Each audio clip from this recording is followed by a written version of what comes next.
இந்தியாவோட எல்லையில ஒரு குழப்பம் ஏற்பட போது எதிர்பார்க்காத ஒரு பிரச்சனை வரதை பார்க்க போறோம்.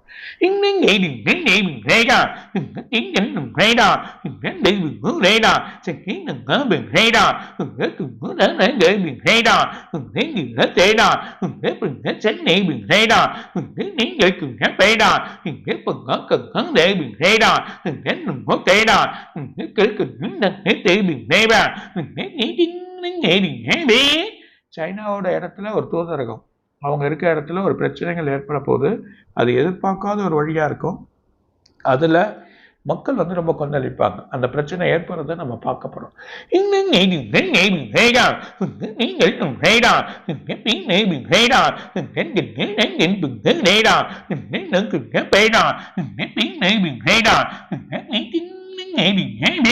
காஷ்மீர் அதோட எல்லையோட பகுதியில ஒரு சின்ன